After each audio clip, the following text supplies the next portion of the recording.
ইন্না আউওয়ালা বাইতিন ওয়াদিয়া লিন-নাসি লাল্লাযী বিবাক্কাতা মুবারাকান ওয়া হুদান লিল-আলামিন। নিশ্চয় আল্লাহ রাব্বুল আলামিন পৃথিবীর বুকে যত ঘর সমূহ রয়েছে, ঘর সমূহের মধ্য থেকে মানুষের জন্য সর্বপ্রথম যে ঘর নির্মাণ করা হয়েছে ওই ঘর হচ্ছে মক্কায় অবস্থিত। কুরআনুল কারীমের মধ্যে মক্কাকে বাক্কা বলা হয়েছে। ওই ঘরটা মক্কায় অবস্থিত। ওই ঘরটি এমন একটি ঘর, মুবারাকান, পবিত্রময় ঘর, বরকতময় ঘর, ওয়া হুদাল লিল আলামিন, এবং বিশ্ববাসী সকলের জন্য এটা হেদায়েতের ঘর। সুবহানাল্লাহ। কাবা ঘর কি শুধু সাধারণ ঘর? না, বিশ্ববাসীর জন্য হেদায়েতের শুরুর ঘর। এই ঘরের মধ্যে চারদিকের মধ্যে হাদিসের মধ্যে রয়েছে 24 ঘন্টা পবিত্র কাবা ঘরের উপর রহমত বর্ষণ হতে থাকে। সুবহানাল্লাহ। কয় ঘন্টা? 24 ঘন্টা, রাত দিন, শুরু থেকে নিয়ে এখন পর্যন্ত, কিয়ামতের আগ পর্যন্ত যতদিন এই ঘর থাকবে আল্লাহ তাআলার রহমত আর কুদরত এই ঘরের মধ্যে বর্ষিত হতেই থাকে, হতেই থাকে। সুবহানাল্লাহ। এই ঘর হচ্ছে প্রথম ঘর। অতঃপর আল্লাহ রাব্বুল আলামিন বলেন, ফীহি আয়াতুম বাইয়িনাতুম মাকামু ইব্রাহিম। কাবা ঘরের পাশে কিছু নিদর্শন রয়েছে, তার মধ্য থেকে অন্যতম নিদর্শন হচ্ছে মাকাম ইব্রাহিম, ইব্রাহিম আলাইহিস সালাতু ওয়াস সালামের স্থান। অর্থাৎ কাবা ঘরের একেবারে কাছে একটি ছোট মিনারের মতো রয়েছে। ওই কাচের গম্বুজ বা মিনারের ভিতরে একটি পাথর রয়েছে। ওই পাথরের মধ্যে হযরত ইব্রাহিম আলাইহিস সালাতু ওয়াস সালাম যখন কাবা ঘর নির্মাণ করতেছিলেন, কাবার দেয়াল নির্মাণ করতেছিলেন, নির্মাণ করতে করতে এক পর্যায়ে যখন বুক পর্যন্ত দেয়াল উঠে গেল, উপরে ইট রাখার প্রয়োজন। আল্লাহ রাব্বুল আলামিন এই মাকামে ইব্রাহিম যে পাথরটি রয়েছে, এক বর্ণনা রয়েছে এটা জান্নাতের একটি পাথর।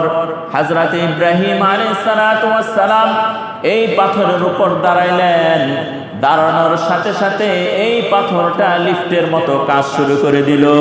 সুবহানাল্লাহ। শুধু তাই নয়, যেখানে পাথর রাখার প্রয়োজন ওই নিচের পাথরটা ওই সমপরিমাণ উপরে উঠে যেত।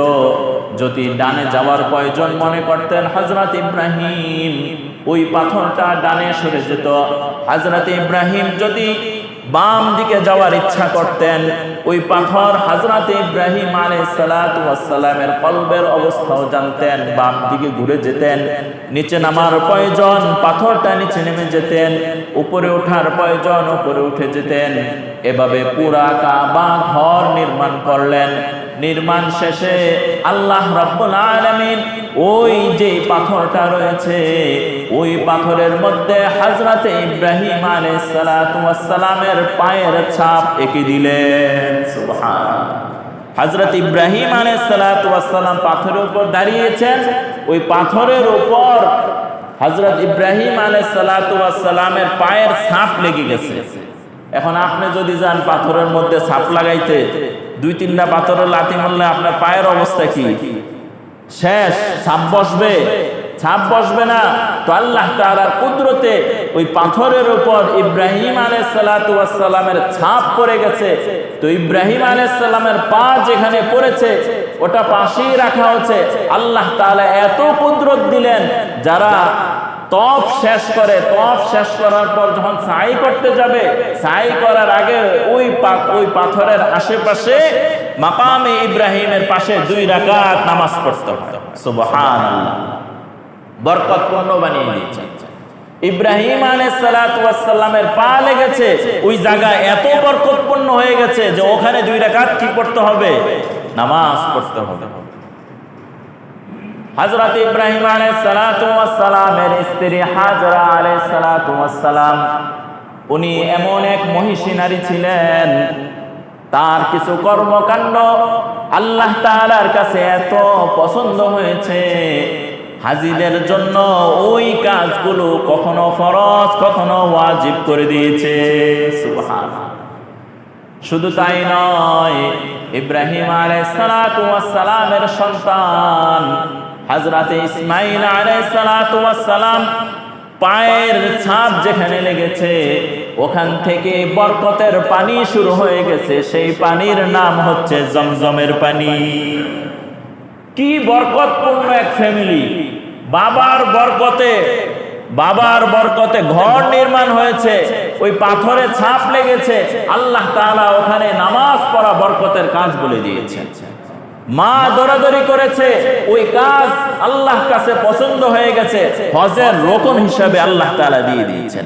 সন্তান এত বরকতপূর্ণ, সন্তান পা নাড়াচাড়া করেছে, ওখান থেকে পানির ফোয়ারা বের হয়েছে, ওটা এত বরকতপূর্ণ পানি যেটা কিয়ামতের আগ পর্যন্ত যে চলমান রয়েছে, আর শেষ হচ্ছে না। সুবহানাল্লাহ। হযরত হাজরা আলাইহিস সালাতু ওয়াস সালাম যখন মক্কাতুল মুকাররমায় ছিলেন, ইব্রাহিম আলাইহিস সালাতু ওয়াস সালাম এখানে নাই। খাবার দাবার যখন শেষ হয়ে গেল, দুধের বাচ্চা, মায়ের স্তনের দুধ যখন শেষ হয়ে গেল, হযরত হাজরা আলাইহিস সালাতু ওয়াস সালাম পানির সন্ধান করতে লাগলেন। মরুভূমির মধ্যে পানি কোথাও পাওয়া যায় না। হযরত হাজরা আলাইহিস সালাতু ওয়াস সালাম একবার সাফা পাহাড়ের দিকে গেলেন, একটু উঁচা পাহাড়, ওখানে গিয়ে দেখতে পান যে আশেপাশে কোথাও পানি আছে কিনা। হাজরা দেখলেন ওখানে কোনো পানি নাই। সাফা পাহাড় থেকে মারওয়া পাহাড় আবার দৌড় দিলেন, পাশে আরেকটা পাহাড় রয়েছে, ওই পাহাড় থেকে কোনো পানি দেখা যায় কিনা। এভাবে সাফা থেকে মারওয়া, মারওয়া থেকে সাফা, মা তার সন্তানের জন্য পানি খুঁজতে লাগলেন। শিশু সন্তান পানি কোথায় পাবে? কষ্টে উভয় জনের কষ্ট হচ্ছিল। আল্লাহ রাব্বুল আলামিন তার এই বান্দির কর্মকাণ্ড দেখলেন। অতঃপর সাফা এবং মারওয়া যে কোনো একটি পাহাড়ের উপর থেকে বারবার ওই পাহাড়ের উপর দেখে আবার সন্তানের দিকে লক্ষ্য করেন, সন্তান আছে কিনা, না কোনো হিংস্র জানোয়ার খেয়ে ফেলে। মা তার সন্তানের দিকে বারবার তাকান। এক পর্যায়ে দেখে, সন্তানের কাছে আসার পর দেখে হযরত ইসমাঈল আলাইহিস সালাতু ওয়াস সালাম, শিশু সন্তান যখন জমিনের উপর শোয়া থাকে তখন পা বারবার নাড়াচাড়া করতে থাকে। হযরত ইসমাঈল আলাইহিস সালাতু ওয়াস সালাম যখন জমিনের উপর বারবার ধাক্কা দিতে লাগলেন, আল্লাহ রাব্বুল আলামিনের কুদরত সাথে সাথে প্রকাশ পেয়ে গেল। ওখান থেকে আল্লাহ তাআলা কুদরতি পানির ফোয়ারা বের করে দিলেন। হযরত হাজরা আলাইহিস সালাতু ওয়াস সালাম কাছে আসলেন, দেখেন চারদিকে পানি। হযরত হাজরা আলাইহিস সালাতু ওয়াস সালামের ভাষা আরবি ছিল না, তারা ছিল সুরিয়ানি ভাষার লোক। তখন তিনি চারদিক থেকে পানি আটকানোর চেষ্টা করলেন আর বললেন জামজাম, অর্থাৎ পানিটা জমে যাও, এদিক সেদিক যায় না, জামজাম। পানি আটকানোর চেষ্টা করলেন। আল্লাহ রাব্বুল আলামিন ভিন দেশি এক ভাষা জমজম, এই ভাষাটা আল্লাহ তাআলা এত পছন্দ করলেন, ওই পানির নামও আল্লাহ তাআলা জমজম রেখে দিলেন। কিয়ামতের আগ পর্যন্ত পৃথিবীর বুকে যত মানুষ আসবে এই পানিকে জমজমের পানি বলবে। আমাদের আলোচ্য বিষয় হচ্ছে হজের গুরুত্ব ও ফজিলত সম্পর্কে। যতটুকু সময় পাবো এই সময়ের মধ্যে 3টা বিষয় আলোচনা করব। 1 নাম্বার হচ্ছে হজ কার উপর ফরজ, 2 নাম্বার হচ্ছে হজ কখন ফরজ, 3 নাম্বার হচ্ছে হজ কয়বার ফরজ। বাকি যদি সময় না থাকে আগামী জুমায় আলোচনা করব। বলতেছিলাম হজের গুরুত্ব ও ফজিলত সম্পর্কে। আল্লাহ রাব্বুল আলামিন পবিত্র কুরআনুল কারীমের সূরাতু আলে ইমরানের 96 নম্বর আয়াত এবং 97 নম্বর আয়াতের মধ্যে হজের আনুষ্ঠানিকতা শুরু করেছেন। আলহামদুলিল্লাহ বলেন। সূরাত আলে ইমরানের 96 নম্বর আয়াতে এবং 97 নম্বর আয়াতে হজের আনুষ্ঠানিকতা কি করেছেন? শুরু করেছেন। এবং সূরাতুল হজ, এই যে হজ একটা বিধান, ফরজ বিধান, এই সম্পর্কে আল্লাহ রাব্বুল আলামিন একটা সূরা নাযিল করে দিয়েছেন। সুবহানাল্লাহ। নামাজ কি ফরজ না ওয়াজিব? ফরজ বিধান। রোজা ফরজ, কিন্তু রোজার নামে কোনো সূরা নাই। পুরা কুরআনুল কারীমের সূরা সংখ্যা কতটি? 114টি। 114টির মধ্যে সূরাতুস সালাত, নামাজের সূরা, এমন কোন কি নাই? সূরা নাই। সূরাতুর রমাদান, এমন কি নাই? কোন সূরা নাই। সুসংবাদ হচ্ছে হজ এমন এক ইবাদত যেটা সম্পর্কে একটা সূরাই আছে এবং নামই আছে। সুবহানাল্লাহ। এই সূরাতুল হজের 27 নম্বর আয়াতে হজের ঘোষণা দেওয়া হয়েছে। আল্লাহু আকবার। তো হজের আনুষ্ঠানিকতা, হজ কোথায় করবেন? একটা ঘর লাগবে না? কাবা ঘর। ওই কাবা ঘরের ঘর সমূহের মধ্য থেকে সর্বপ্রথম ঘর কোনটি, এ ব্যাপারে আল্লাহ রাব্বুল আলামিন সূরাত আলে ইমরানের 96 নম্বর আয়াতে বলেন, ইন্না আউওয়ালা বাইতিন ওয়াদিয়া লিন-নাসি লাল্লাযী বিবাক্কাতা মুবারাকান ওয়া হুদাল লিল-আলামিন। নিশ্চয় আল্লাহ রাব্বুল আলামিন পৃথিবীর বুকে যত ঘর সমূহ রয়েছে, ঘর সমূহের মধ্য থেকে মানুষের জন্য সর্বপ্রথম যে ঘর নির্মাণ করা হয়েছে, ওই ঘর হচ্ছে মক্কায় অবস্থিত। কুরআনুল কারীমের মধ্যে মক্কাকে বাক্কা বলা হয়েছে। ওই ঘরটা মক্কায় অবস্থিত। ওই ঘরটি এমন একটি ঘর, মুবারাকান, পবিত্রময় ঘর, বরকতময় ঘর, ওয়া হুদাল লিল আলামিন, এবং বিশ্ববাসী সকলের জন্য এটা হেদায়েতের ঘর। সুবহানাল্লাহ। কাবা ঘর কি শুধু সাধারণ ঘর? না, বিশ্ববাসীর জন্য হেদায়েতের শুরুর ঘর। এই ঘরের মধ্যে চারদিকের মধ্যে হাদিসের মধ্যে রয়েছে 24 ঘন্টা পবিত্র কাবা ঘরের উপর রহমত বর্ষণ হতে থাকে। সুবহানাল্লাহ। কয় ঘন্টা? 24 ঘন্টা, রাত দিন, শুরু থেকে নিয়ে এখন পর্যন্ত, কিয়ামতের আগ পর্যন্ত যতদিন এই ঘর থাকবে, আল্লাহ তাআলার রহমত আর কুদরত এই ঘরের মধ্যে বর্ষিত হতেই থাকে, হতেই থাকে। সুবহানাল্লাহ। এই ঘর হচ্ছে প্রথম ঘর। অতঃপর আল্লাহ রাব্বুল আলামিন বলেন, ফীহি আয়াতুম বাইয়িনাতুম মাকামু ইব্রাহিম। কাবা ঘরের পাশে কিছু নিদর্শন রয়েছে, তার মধ্য থেকে অন্যতম নিদর্শন হচ্ছে মাকাম ইব্রাহিম, ইব্রাহিম আলাইহিস সালাতু ওয়াস সালামের স্থান। অর্থাৎ কাবা ঘরের একেবারে কাছে একটি ছোট মিনারের মতো রয়েছে। ওই কাচের গম্বুজ বা মিনারের ভিতরে একটি পাথর রয়েছে। ওই পাথরের মধ্যে হযরত ইব্রাহিম আলাইহিস সালাতু ওয়াস সালাম যখন কাবা ঘর নির্মাণ করতেছিলেন, কাবার দেয়াল নির্মাণ করতেছিলেন, নির্মাণ করতে করতে এক পর্যায়ে যখন বুক পর্যন্ত দেয়াল উঠে গেল, উপরে ইট রাখার প্রয়োজন, আল্লাহ রাব্বুল আলামিন এই মাকামে ইব্রাহিম যে পাথরটি রয়েছে, এক বর্ণনা রয়েছে এটা জান্নাতের একটি পাথর। হযরত ইব্রাহিম আলাইহিস সালাতু ওয়াস সালাম এই পাথরের উপর দাঁড়াইলেন, দাঁড়ানোর সাথে সাথে এই পাথরটা লিফটের মতো কাজ শুরু করে দিল। সুবহানাল্লাহ। শুধু তাই নয়, যেখানে পাথর রাখার প্রয়োজন ওই নিচের পাথরটা ওই সমপরিমাণ উপরে উঠে যেত।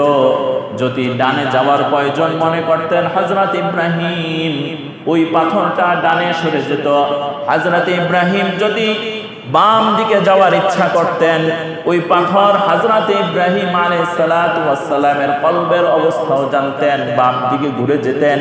নিচে নামার প্রয়োজন পাথরটা নিচে নেমে যেতেন, উপরে ওঠার প্রয়োজন উপরে উঠে যেতেন। এভাবে পুরা কাবা ঘর নির্মাণ করলেন। নির্মাণ শেষে আল্লাহ রাব্বুল আলামিন ওই যে পাথরটা রয়েছে ওই পাথরের মধ্যে হযরত ইব্রাহিম আলাইহিস সালাতু ওয়াস সালামের পায়ের ছাপ এঁকে দিলেন। সুবহানাল্লাহ। হযরত ইব্রাহিম আলাইহিস সালাতু ওয়াস সালাম পাথরের উপর দাঁড়িয়েছেন, ওই পাথরের উপর হযরত ইব্রাহিম আলাইহিস সালাতু ওয়াস সালামের পায়ের ছাপ লেগে গেছে। এখন আপনি যদি যান পাথরের মধ্যে ছাপ লাগাইতে, 2-3টা পাথরের লাথি মারলে আপনার পায়ের অবস্থা কি? শেষ। ছাপ বসবে? ছাপ বসবে না। তো আল্লাহ তাআলার কুদরতে ওই পাথরের উপর ইব্রাহিম আলাইহিস সালাতু ওয়াস সালামের ছাপ পড়ে গেছে। তো ইব্রাহিম আলাইহিস সালামের পা যেখানে পড়েছে ওটা পাশেই রাখা হচ্ছে। আল্লাহ তাআলা এত কুদরত দিলেন, যারা তওয়াফ শেষ করে, তওয়াফ শেষ করার পর যখন সাই করতে যাবে, সাই করার আগে ওই পাথরের আশেপাশে মাকামে ইব্রাহিমের পাশে 2 রাকাত নামাজ পড়তে হয়। সুবহানাল্লাহ। বরকতপূর্ণ বানিয়ে দিয়েছে। ইব্রাহিম আলাইহিস সালাতু ওয়াস সালামের পা লেগেছে, ওই জায়গা এত বরকতপূর্ণ হয়ে গেছে যে ওখানে 2 রাকাত কি পড়তে হবে? নামাজ পড়তে হবে। হযরত ইব্রাহিম আলাইহিস সালাতু ওয়াস সালামের স্ত্রী হাজরা আলাইহিস সালাতু ওয়াস সালাম, উনি এমন এক মহিষী নারী ছিলেন, তার কিছু কর্মকাণ্ড আল্লাহ তাআলার কাছে এত পছন্দ হয়েছে, হাজীদের জন্য ওই কাজগুলো কখনো ফরজ কখনো ওয়াজিব করে দিয়েছে। সুবহানাল্লাহ। শুধু তাই নয়, ইব্রাহিম আলাইহিস সালাতু ওয়াস সালামের সন্তান হযরত ইসমাঈল আলাইহিস সালাতু ওয়াস সালাম পায়ের ছাপ যেখানে লেগেছে ওখান থেকে বরকতের পানি শুরু হয়ে গেছে। সেই পানির নাম হচ্ছে জমজমের পানি। কি বরকতপূর্ণ এক ফ্যামিলি! বাবার বরকতে ঘর নির্মাণ হয়েছে, ওই পাথরে ছাপ লেগেছে। আল্লাহ তাআলা ওখানে নামাজ পড়া বরকতের কাজ বলে দিয়েছে। মা দৌড়াদৌড়ি করেছে, ওই কাজ আল্লাহর কাছে পছন্দ হয়ে গেছে, হজের রকম হিসাবে আল্লাহ তাআলা দিয়ে দিয়েছেন। সন্তান এত বরকতপূর্ণ, সন্তান পা নাড়াচাড়া করেছে, ওখান থেকে পানির ফোয়ারা বের হয়েছে। ওটা এত বরকতপূর্ণ পানি যেটা কিয়ামতের আগ পর্যন্ত যে চলমান রয়েছে, আর শেষ হচ্ছে না। সুবহানাল্লাহ। হযরত হাজরা আলাইহিস সালাতু ওয়াস সালাম যখন মক্কাতুল মুকাররমায় ছিলেন, ইব্রাহিম আলাইহিস সালাতু ওয়াস সালাম এখানে নাই। খাবার দাবার যখন শেষ হয়ে গেল, দুধের বাচ্চা, মায়ের স্তনের দুধ যখন শেষ হয়ে গেল, হযরত হাজরা আলাইহিস সালাতু ওয়াস সালাম পানির সন্ধান করতে লাগলেন। মরুভূমির মধ্যে পানি কোথাও পাওয়া যায় না। হযরত হাজরা আলাইহিস সালাতু ওয়াস সালাম একবার সাফা পাহাড়ের দিকে গেলেন, একটু উঁচা পাহাড়, ওখানে গিয়ে দেখতে পান যে আশেপাশে কোথাও পানি আছে কিনা। হাজরা দেখলেন ওখানে কোনো পানি নাই। সাফা পাহাড় থেকে মারওয়া পাহাড় আবার দৌড় দিলেন, পাশে আরেকটা পাহাড় রয়েছে, ওই পাহাড় থেকে কোনো পানি দেখা যায় কিনা। এভাবে সাফা থেকে মারওয়া, মারওয়া থেকে সাফা, মা তার সন্তানের জন্য পানি খুঁজতে লাগলেন। শিশু সন্তান পানি কোথায় পাবে? কষ্টে উভয় জনের কষ্ট হচ্ছিল। আল্লাহ রাব্বুল আলামিন তার এই বান্দির কর্মকাণ্ড দেখলেন। অতঃপর সাফা এবং মারওয়া যে কোনো একটি পাহাড়ের উপর থেকে বারবার ওই পাহাড়ের উপর দেখে আবার সন্তানের দিকে লক্ষ্য করেন, সন্তান আছে কিনা, না কোনো হিংস্র জানোয়ার খেয়ে ফেলে। মা তার সন্তানের দিকে বারবার তাকান। এক পর্যায়ে দেখে, সন্তানের কাছে আসার পর দেখে হযরত ইসমাঈল আলাইহিস সালাতু ওয়াস সালাম শিশু সন্তান যখন জমিনের উপর শোয়া থাকে তখন পা বারবার নাড়াচাড়া করতে থাকে। হযরত ইসমাঈল আলাইহিস সালাতু ওয়াস সালাম যখন জমিনের উপর বারবার ধাক্কা দিতে লাগলেন, আল্লাহ রাব্বুল আলামিনের কুদরত সাথে সাথে প্রকাশ পেয়ে গেল। ওখান থেকে আল্লাহ তাআলা কুদরতি পানির ফোয়ারা বের করে দিলেন। হযরত হাজরা আলাইহিস সালাতু ওয়াস সালাম কাছে আসলেন, দেখেন চারদিকে পানি। হযরত হাজরা আলাইহিস সালাতু ওয়াস সালামের ভাষা আরবি ছিল না, তারা ছিল সুরিয়ানি ভাষার লোক। তখন তিনি চারদিক থেকে পানি আটকানোর চেষ্টা করলেন আর বললেন জামজাম, অর্থাৎ পানিটা জমে যাও, এদিক সেদিক যায় না, জামজাম। পানি আটকানোর চেষ্টা করলেন। আল্লাহ রাব্বুল আলামিন ভিন দেশি এক ভাষা জমজম, এই ভাষাটা আল্লাহ তাআলা এত পছন্দ করলেন, ওই পানির নামও আল্লাহ তাআলা জমজম রেখে দিলেন। কিয়ামতের আগ পর্যন্ত পৃথিবীর বুকে যত মানুষ আসবে এই পানিকে জমজমের পানি বলবে। সুবহানাল্লাহ। বিজ্ঞানীরা এটা আবিষ্কার করেছে, জমজম পানির মধ্যে হাদিসের ভাষায় জমজম পানিটা কি, এই পানির ব্যাপারে পানির ব্যাখ্যা কি। আমরা তো বলি পানি সাধারণ পানি, আমরা যেটা খাই, কিন্তু জমজমের পানি এটা সাধারণ পানি না। হাদিসের মধ্যে রয়েছে আল মাউ জমজম হুয়া মাউন ওয়া তা'মুন, জমজম হচ্ছে এমন এক পানি যেটার মধ্যে পানি রয়েছে এবং খাদ্য রয়েছে। সুবহানাল্লাহ। এটাই শুধু কি না পানি না, এটা পানি যেটা তৃষ্ণা নিবারণ করে, সাথে এটার মধ্যে কি রয়েছে, খাবার রয়েছে যেটা ক্ষুধা নিবারণ করে। এ কারণে ইতিহাস ঘাটলে দেখা যায় এমন অনেক মানুষ অতিবাহিত হয়ে গেছে যারা জমজমের পানি খেয়ে 3 দিন 4 দিন 1 সপ্তাহ অতিবাহিত করে দিয়েছে। কিসের বরকতে? এই জমজমের বরকতে। এ কারণে হাজীগণ যারা রয়েছেন, যারা তওয়াফ করে, 1 চক্কর 2 চক্কর মারার পরে চারদিকে পানি থাকে না, 1 গ্লাস 2 গ্লাস পানি জমজমের পানি খাইলে শরীরের মধ্যে একটা কি আসে, নতুন একটা এনার্জি আসে না? কি হাজী সাহেবরা বলেন না কে? সবাই বলেন। এমন কি যারা 7টা চক্কর মেরে দেয়, রোদ একেবারে 7টা 8টার দিকে কি প্রচন্ড রোদ শুরু হয়ে যায়। অনেকে মনে করে যখন ভিড় কম থাকে তখন কি তওয়াফ করতে যাব, রাত্রে 12টা বাজে গেলে যে ভিড়, দুপুর 12টা বাজে গেলে সেই একই ভিড়। সুবহানাল্লাহ, আল্লাহু আকবার। তো দিনের শুরুতে রোদ উঠে যায়, তো তওয়াফ অনেক সময় কাছাকাছি তওয়াফ করা যায় না। ওই নিগ্রু যেগুলো আছে, উঁচা লম্বা মিশরি, এগুলো তো দেহ স্বাস্থ্য ভালো, ওরা আবার চারপাশ দিয়ে কাছাকাছি তওয়াফ করে। আমাদের বাঙালির মতন, ইন্দোনেশিয়ার মতন, ভারত যারা এটা সাইজে ছোট, কাছাকাছি গেলে ধাক্কা দিলে কি অনেক দূরে সরে যেতে হয়। তো দূর দিয়ে যদি তওয়াফ করে, অনেকটা সময় তওয়াফ করতে হয়। 7টা চক্কর মারার পর শরীরের আর এনার্জি কি থাকে না। তখন যারা গাইডলাইন করে বলে যে 3-4 গ্লাস কি খেয়ে নেন, জমজমের পানি খেয়ে নেন। জমজমের পানি খাওয়ার পর 2 রাকাত নামাজ পড়ে জমজমের পানি পেট ভরে খায়া যখন সাই সাফা মারওয়া দৌড়ায়, তখন দেখা যায় শরীরে অন্যরকম একটা কি এসে যায়, এনার্জি এসে যায়। এটা কিসের বরকত? জমজমের বরকত। এই জমজম শুধু সাধারণ পানি নয়, এবং বিজ্ঞানীরা এই জমজম নিয়ে অনেক আবিষ্কার করেছে। যতই আবিষ্কার করেছে, যতই গবেষণা করেছে, এখন পর্যন্ত জমজমে পানি খেলে ক্ষতি এমন কোন রিপোর্ট আসে না। আলহামদুলিল্লাহ, যারাই গবেষণা করেছে, জমজমের মধ্যে বরকত আর বরকত, জমজমের মধ্যে আল্লাহ তাআলার কুদরত আর কুদরত। এ কারণে যারা হাজী সাহেব বিদেশ থেকে আসবে হজ করে, অন্য কিছু চান বা না চান, একটু জমজমের পানি চাই। জমজমের পানি খাবেন, এটার মধ্যে শেফা, এটার মধ্যে রোগ মুক্তি রয়েছে। হাদিসের মধ্যে রয়েছে যে ব্যক্তি জমজমের পানি নিয়ত করে খায়, আল্লাহ তাআলা তার মনের আশা পূর্ণ করে। সুবহানাল্লাহ। দুনিয়ার বুকে দামি পানি, দামি ড্রিঙ্কস, দামি শরবত খাইলে মনের আশা পূর্ণ হবে? আমি আবার অনেকদিন আগে শুনলাম কোন পীর আছে, ওই পীরে ফু দিলে ওই পানি খাইলে আবার মনের আশা কি হয়, পূর্ণ হয়। সম্পূর্ণ শিরক। সম্পূর্ণ কি? শিরিক। পীর বাবার ক্ষমতা নাই মনের আশা পূর্ণ করার, বরং ক্ষমতা একমাত্র কার? যদি পানির মনে করেন পানির ক্ষমতা মনের আশা পূর্ণ করবে, তাহলে পানি ধারণা যে পানির মধ্যে ক্ষমতা আছে, পানির মধ্যে কোনো ক্ষমতা নাই, ক্ষমতা হচ্ছে আল্লাহ। এমনকি জমজম একটা কুদরতি পানি, এটা খাইলে 100 মনের আশা পূর্ণ করবে, এই ইয়াকিন যদি কোনো ব্যক্তি রাখে ওটা বেদাত হবে। সাধারণ পানির ক্ষেত্রে কি বললাম, ওটা হবে শিরিক।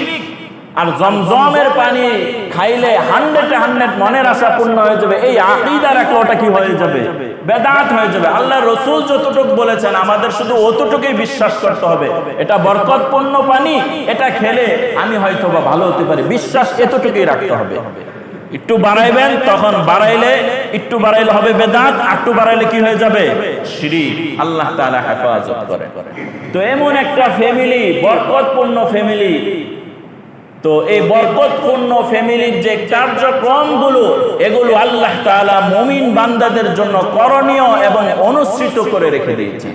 হাজরা আলাইহিস সালাতু ওয়াস সালাম দৌড়াদৌড়ি করেছেন, আল্লাহর এত পছন্দ হয়েছে, যত হাজি যাবে তারা সাফা মারওয়া দৌড়াইতে থাকবে। হাজিরা দৌড়ান কিনা? দৌড়াইতে হয়।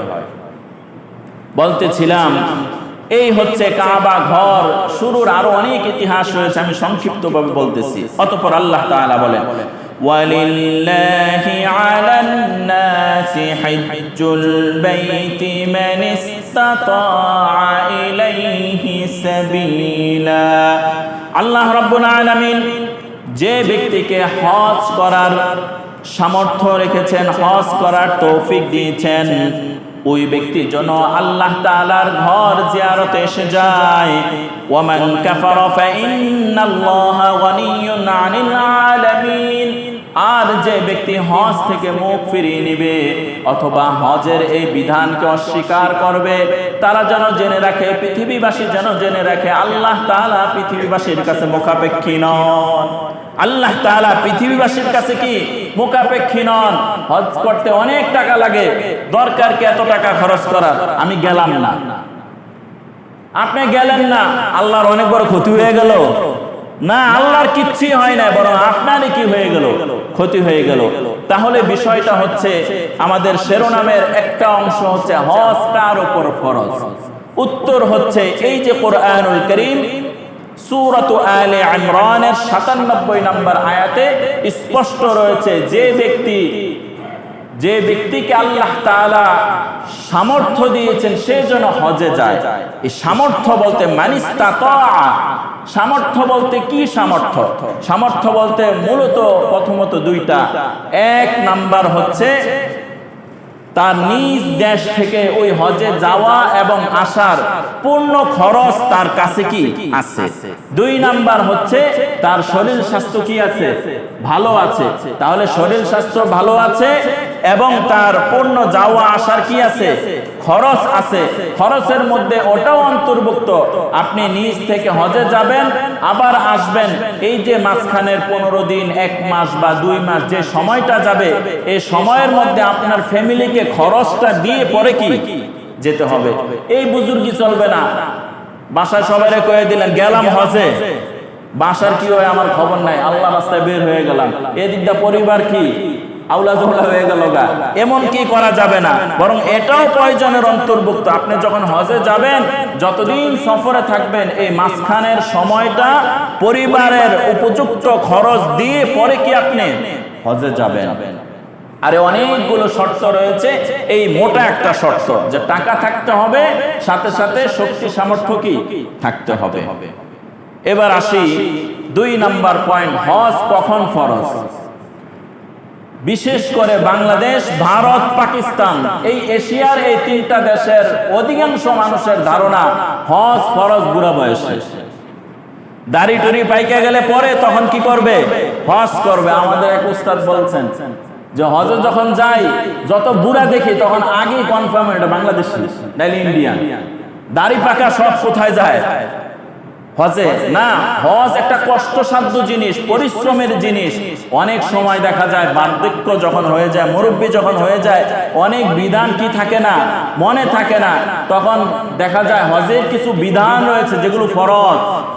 হজের কিছু বিধান রয়েছে যেগুলো ওয়াজিব। তো বার্ধক্যের কারণে, ব্রেন দুর্বল হওয়ার কারণে অনেক সময় ফরজ ছুটে যায়। যদি মাসআলা দেন, কেউ হজ করে আসলো, আসার পর বলল উনি মিনায় যায় দিছে ঘুম, আরাফায় কি যায় নাই, অথচ আরাফায় অবস্থান করা কি ফরজ। উনি আরাফায় যায় না, আসলো, আসার পর হুজুর রে কি যেন খেজুর আর জমজমের পানি দিল। হুজুর তো খুশি, হুজুরে কি দিছে? জমজমের পানি আর খেজুর দিছে, হুজুর খুশি। তো কিভাবে হজ করলেন তো কারগুজারি শোনার। আরে কোয়েন নেই, এত কষ্ট আগে বুঝতে পারি নাই, পরে ঘুরতে ঘুরতে মিনাই দিছি এক ঘুম, আরাফায় কি আর যাই নাই। এখন হুজুর যদি কয় যে আপনার হজ কি হয় নাই, 7 লাখ টাকা দিয়ে হজ করছি, এত সস্তা, হজ আমার না হয় কেমনে? কি ভাই, ওটা কি মানে মুখের জোরে চলবে না দেহের শক্তিতে চলবে? ওখানে দেহের শক্তি আর মুখের চাপার জোর চলবে না, ওখানে কিছু বিধান রয়েছে, ওগুলো আপনার পালন করতেই হবে। ওটি ছাড়ার কোনো সিস্টেমই নাই। হজের কিছু ফরজ রয়েছে, কিছু ওয়াজিবাত রয়েছে, এগুলো আপনার পালন অবশ্যই করতে হবে। এ কারণে হজ করতে হবে কখন? 1 নাম্বার হচ্ছে যখনই আপনার ক্ষমতা এসে যাবে তখনই আপনি হজ করবেন, 1 নাম্বার। 2 নাম্বার, শরীর স্বাস্থ্য ভালো থাকতে হজ করেন।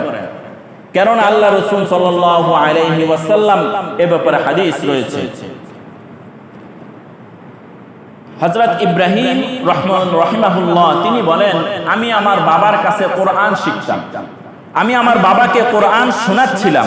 এই হাদিসটি রয়েছে নাসাই শরীফের 690 নম্বর হাদিস। ইব্রাহিম একজন তাবিঈ ছিলেন। উনি বলেন যে আমি আমার বাবার কাছে কোরআন শিখতাম। তো বাবাকে যখন আমি কোরআন শোনাচ্ছিলাম রাস্তার মধ্যে, তো কোরআন তেলাওয়াতের মাঝখানে সেজদার একটা আয়াত কি এসে গেল। তো বাবা সেজদার আয়াত শুনে সাথে সাথেই কি ওই রাস্তার মধ্যে কি দিয়ে দিছে? সেজদা দিয়ে দিয়েছে। আমাদের অনেক সময় এটা গাফলতি হয়, এটা অপ্রাসঙ্গিক কথা। আমরা যখন কোরআন পড়ি, কোরআনের মধ্যে তেলাওয়াতে সেজদা আছে না? তো তেলাওয়াতে সেজদা যখন পড়ব তখন সাথে সাথেই কি দিব? সেজদাটা দিয়ে দিব না 3 দিন 4 দিন পরে দিব? সাথে সাথেই কি সেজদা দিব। তো সন্তানের তেলাওয়াতে সেজদা শুনে বাবা সাথে সাথে কি দিলেন? জমিনের মধ্যে সেজদা দিলেন। ইব্রাহিম রাহিমাহুল্লাহ তিনি বলেন, আব্বা আপনি রাস্তার মধ্যে কি দিয়ে দিলেন? সেজদা দিয়ে দিলেন। তখন তিনি বলেন, আমি রাসূলের সাহাবী হযরত আবু যর গিফারি থেকে শুনেছি, আল্লাহর রাসূল সাল্লাল্লাহু আলাইহি ওয়াসাল্লামকে আবু যর বলেন, ইয়া রাসূলুল্লাহ মসজিদ কোনটা প্রথম? কোন মসজিদটা প্রথম? তখন আল্লাহর রাসূল সূরাত আলে ইমরানের 96 নম্বর আয়াত পড়ে শোনাই দিলেন। সুবহানাল্লাহ। যে মসজিদ সমূহের মধ্য থেকে, ঘর সমূহের মধ্য থেকে সর্বপ্রথম ঘর হচ্ছে মক্কাতুল মুকাররমা। আবু যর গিফারি আবার বললেন, ইয়া রাসূলুল্লাহ পরের মসজিদ কোনটা? আল্লাহর রাসূল বললেন, পরের মসজিদ হচ্ছে মসজিদে আকসা। তখন আবু যর গিফারি আল্লাহর রাসূলকে বললেন, ইয়া রাসূলুল্লাহ এই 2 মসজিদের মধ্যে ব্যবধান কতটুকু? আল্লাহর রাসূল বললেন 40 বছর। কত বছর? তো প্রথম ঘর হচ্ছে কাবা, কাবা ঘর নির্মাণের 40 বছর পর কোনটা নির্মাণ হয়েছে? মসজিদে আকসা। 40 বছর ব্যবধান। অতঃপর আল্লাহর রাসূল যেটা বলেন এটা হচ্ছে টু দা পয়েন্ট, মূল বিষয়। আল্লাহর রাসূল বলেন যে আল্লাহ তাআলা পৃথিবীর জমিনকে আমার উম্মতের জন্য মসজিদ বানায় দিয়েছেন। সুবহানাল্লাহ। মুমিন যেখানে যে অবস্থায় থাকে পবিত্র জমিনের মধ্যে যদি নামাজ আদায় করে, আমি সাথে সাথে ওই নামাজ কবুল করে নিব। নামাজের জন্য মসজিদই ঢুকতে হবে এমনও যদি আপনি প্লেনে থাকেন তখনও আপনি নামাজ ছাড়া যাবে না। আপনি ক্ষেত খামারে আছেন, তখন যেমন জোহরের সময় ক্ষেত খামার করতেছেন, কিন্তু আপনি এটা জানেন আপনার যে হাতে যে কাজটা আছে ওই কাজ শেষ করতে করতে আসর হয়ে যাবে। এরকম হয় কি না ভাই? কাজটা শেষ করতে করতে আসর হবে, তখন আপনি এই জোহরটা কিভাবে পড়বেন? আমরা কি করি? জোহর কাজা, এরপর আসরের পর বাড়িতে আইসা সুন্দর করে গোসল কইরা জোহর আর আসর একসাথে কি করি? কাজা পড়লাম না, কাজা করে দিলাম না। আপনি যদি ক্ষেত খামারে থাকেন, আসা যদি কষ্টকর হয়, আশেপাশে যদি পানি থাকেন, ওই পানি দিয়ে যদি উযু করে ও জমিনের মধ্যে যদি ফরজ নামাজ পড়ে ফেলেন, কবুল করবে কে? আল্লাহ কবুল করবে। কত সুন্দর বিধান।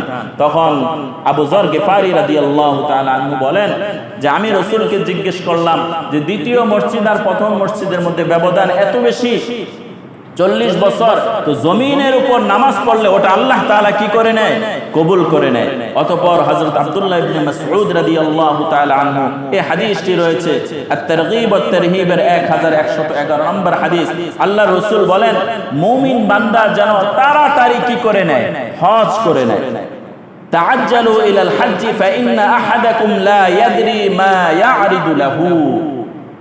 এই হাদিসটি রয়েছে ইবনে খুজাইমার 2506 নম্বর হাদিস এবং এই একই হাদিস রয়েছে মুসনাদে আহমদের 2867 নম্বর হাদিস। আল্লাহ রাসূল বলেন তাড়াতাড়ি হজ করো, কেননা তোমার মধ্যে 3টা জিনিস তাড়াতাড়ি তোমার সাথে সাক্ষাৎ করবে। কয়টা জিনিস?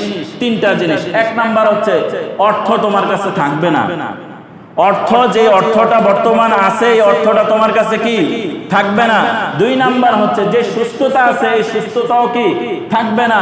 3 নাম্বার হচ্ছে এমন এক প্রয়োজন আসবে রক্ষিত সম্পদ নষ্ট হয়ে যাবে। তাহলে তাড়াতাড়ি কি করে নাও? হজ করে নাও, কেননা এগুলো মানুষের কাছ থেকে খুব দ্রুত কি সরে যায়। কথার কথা, আজ থেকে 20 বছর আগে হজ করতে 1 লক্ষ টাকা দিয়ে কি করা যেত? হজ করা যেত। কি যেত না? 20 বছর 30 বছর আগে 1 লক্ষ টাকায় হজ করা যেত। তখন তো আপনি 3 লক্ষ টাকার মালিক ছিলেন, তখন আপনি হজ করেন নাই। এখন এত বছর আসার পর এখন বর্তমানে 7 লাখ 8 লাখ টাকা হজ, তাহলে ওই হজের বিধান কি আপনার কাছ থেকে রহিত হয়ে গেছে? না, হজের বিধান রহিত হয় নাই। আপনি যে হজ করলেন না, এটার খেসারত আল্লাহ তাআলার কাছে দিতে হবে ফরজ বিধান লঙ্ঘন করার কারণে। এ কারণে তাড়াতাড়ি হজ করতে। এখন আমরা আগামী বছর বাঁচবো কিনা কেউ বলতে পারি, কিন্তু এভারেজে একজন ব্যক্তির কাছে বর্তমান 7 লাখ কি 8 লাখ টাকা হজ করতে কত লাগে এখন আনুমানিক কেউ বলতে পারেন? 7 লাখ 8 লাখ, ধরলাম 8 লাখ একেবারে মার্কেটিং সহকারে 8 লাখ, 10 লক্ষ টাকা আছে। এবার বলেন তো তার শক্তি সামর্থ্য সব ঠিকঠাক আছে, তাহলে এই ব্যক্তির উপর হজ ফরজ না? এখন এই ব্যক্তি যদি হজ না করে মারা যায়, আল্লাহ তাআলা বলেন আমি তার কোনো জিম্মাদারি রাখি না। আল্লাহ রাসূল বলেন আমি তার ব্যাপারে কোনো জিম্মাদার রাখি না। অথচ আমাদের সমাজে এমন অহরহর ব্যক্তি রয়েছে যে 10 লক্ষ টাকার মালিক কিন্তু সে হজ করতেছে না। আছে কিনা? 10 লক্ষ টাকার মালিক, তার উপর হজ ফরজ, কিন্তু সে হজ করতেছে না। মনে করতেছে দাড়িটা পাকলে পরে হজ করব, মেয়েকে বিবাহ দিলে পরে হজ করব, ব্যবসা বাণিজ্য করতেছি বা চাকরি করতেছি, রিটায়ার করলে ওই যে পেনশনের টাকা ওটা দিয়ে কি করব? হজ করব। প্রিয় ভাই আমার, হজ যদি পিছায় দেন, আর হজ এমন না যে কাজা নামাজ, জোহরের নামাজ কাজা হইছে রাত্রেবেলা পড়ে দিলে কি হয়ে যায়। হজ বিষয়টা কি এমন? এটা জিলকাদ জিলহজ মাসে হজ করতে হয়। আপনি যদি মুহররম মাসে হজ করেন, ওই সিস্টেম আছে, হজ হবে? হজ হবে না। নির্ধারিত সময়, নির্ধারিত কিছু কর্মকাণ্ডের মাধ্যমে হজ করতে হয়, কিন্তু আপনার উপর হজ ফরজ, আপনি হজ করলেন না। আল্লাহ রাসূল বলেন সে ইহুদি হয়ে মারা গেল না কাফের হয়ে মারা গেল, আমি রাসূল তা জানি না। সর্বশেষ আরেকটা হাদিস শুনাই। আল্লাহ রাসূল সাল্লাল্লাহু আলাইহি ওয়াসাল্লাম বলেন কোন ব্যক্তিকে আল্লাহ তাআলা অর্থ দিয়েছে, কি দিয়েছে? অর্থ। 2 নাম্বার হচ্ছে সুস্থতা দিয়েছে। দেওয়ার পর অর্থ আছে, সুস্থতা আছে, 1 বছর সে হজে আসে নাই, পরের বছরও সে হজে আসে নাই, কয় বছর গেল? পরের বছরও হজে আসে নাই 3 বছর, পরের বছরও হজে আসে নাই 4 বছর, পরের বছরও হজে আসে নাই, এই 5 বছর। 5 বছর সে হজে আসে নাই। আল্লাহ তাআলা, এটা হাদিসে কুদসি হযরত আব্দুল্লাহ ইবনে মাসউদ থেকে বর্ণিত, মুসনাদে আহমদের মধ্যে হাদিস রয়েছে। আল্লাহ রাসূল বলেন যে আল্লাহ বলেন যে সে বঞ্চিত হয়ে গেল। 5 বছর আপনি ক্ষমতা রাখেন, হজ করলেন না, অতঃপর ইন্তেকাল করলেন, আল্লাহ বলেন সে বঞ্চিত। মুফাসসিরিনে কেরাম, মুহাদ্দিসিনে কেরাম বলেন এই হাদিসের ব্যাখ্যা হচ্ছে বঞ্চিত কি থেকে বঞ্চিত? সে জান্নাত থেকে বঞ্চিত। নাউযুবিল্লাহি মিন যালিক। আল্লাহ তাআলা আমাদেরকে হেফাজত করেন। যাদের উপর হজ ফরজ অবশ্যই যেন আমরা হজ করি। 3 নাম্বার যে কথাটা সেটা হচ্ছে কতবার ফরজ? একবার ফরজ। হজ কতবার ফরজ? একবার ফরজ। বাকি একাধিকবার যদি হজ করে ওটা কি হবে? মুস্তাহাব হবে, নফল হবে, সুন্নত হবে। কিন্তু হজ কয়বার ফরজ? একবার ফরজ। সুতরাং যাদের উপর হজ ফরজ অবশ্যই যেন আমরা হজ করি। হজের সামর্থ্য থাকা সত্ত্বেও যদি হজ না করে মারা যায়, কঠিন শাস্তির কথা রয়েছে। আর হজের ফাজাইল সম্পর্কে একটা হাদিস বলি, আল্লাহ রাসূল বলেন, যে ব্যক্তি হজ করলো সুন্দরভাবে, অতঃপর নিজ বাড়িতে ফিরে আসলো, সে কেমন যেন আজকে মায়ের গর্ভ থেকে ভূমিষ্ঠ হইল। সুবহানাল্লাহ। আজকে যে বাচ্চা ভূমিষ্ঠ হয় তার কোনো গুনাহ থাকে? তার কোনো গুনাহ থাকে না। তো যদি হজ্জে মাবরুরা করা যেতে পারে, তো আল্লাহ তাআলা কা ওয়ালাদাত উম্মু, সে কেমন যেন আজকে মায়ের গর্ভ থেকে বের হলো। এই কারণে যাদের উপর হজ ফরজ হয়ে গেছে অবশ্যই আমরা হজ করব। আর যাদের উপর হজ ফরজ হয় নাই, নিয়ত করি আল্লাহ তাআলা আমাদেরকে যেন হজ করার তৌফিক দান করেন। আমিন। ওয়া আখিরু দাওয়ানা আলহামদুলিল্লাহ।